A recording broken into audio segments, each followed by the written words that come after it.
देखिए, सब लोग जानते हैं कि बिहार का चुनाव जो है एनडीए ने ये नारा दिया था कि 2025 से 30 फिर से नीतीश।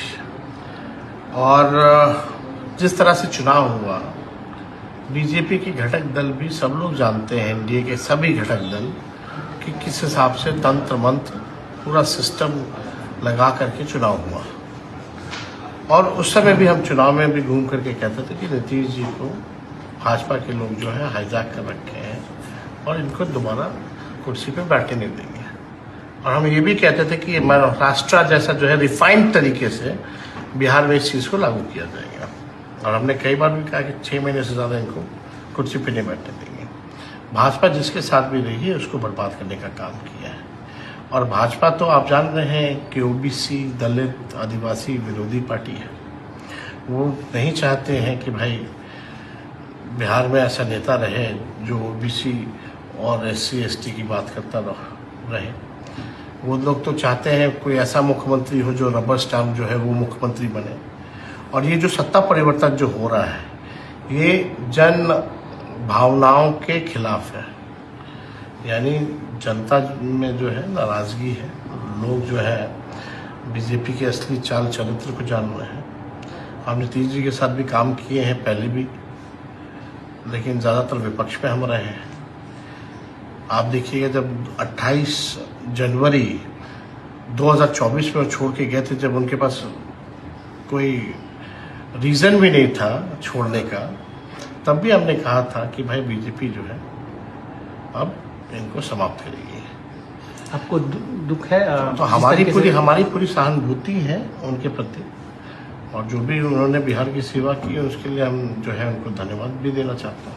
कार्यकर्ता जो है बड़े आक्रोश में जेडीयू के देखे जा रहे हैं, हर जगह रो रहे हैं, चिल्ला रहे हैं। जेडीयू ऑफिस कार्यालय के अंदर हम तो जान रहे थे, जब ये बात कहा था 28 जनवरी 2024 को कि जनता दल यूनाइटेड खत्म हो जाएगी, लेकिन 2024 में एनडीए को, खासतौर पर बीजेपी को जो 400 सीट का जो बात करती थी वो उसके अनुकूल उनका रिजल्ट नहीं आया, इसलिए 1 साल डिले हो गया, वरना पहले ही खत्म कर देता। आप उस स्टेटमेंट को उठा के देखिए।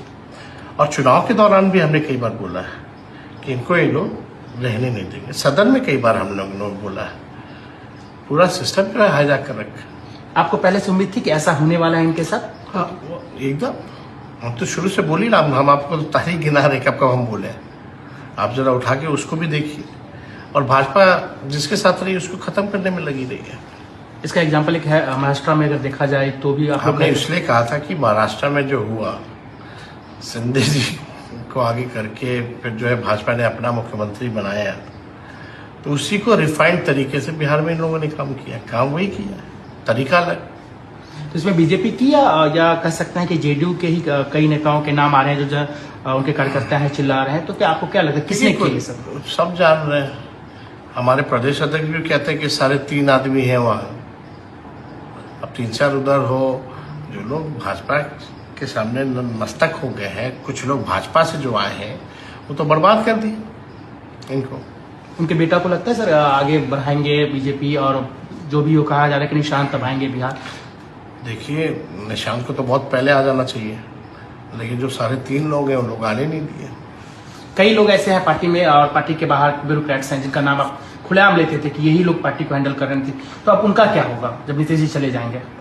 अब आप देखिए आगे, अब देखिए क्या लूट मचता है बिहार में, किस हिसाब से भाजपा के लोग जो है बिहार को बर्बाद करेंगे। ऐसे ही अपराध इतना बढ़ा हुआ है जब से बीजेपी के हाथ में गृह मंत्रालय आया। भ्रष्टाचार बढ़ा हुआ है।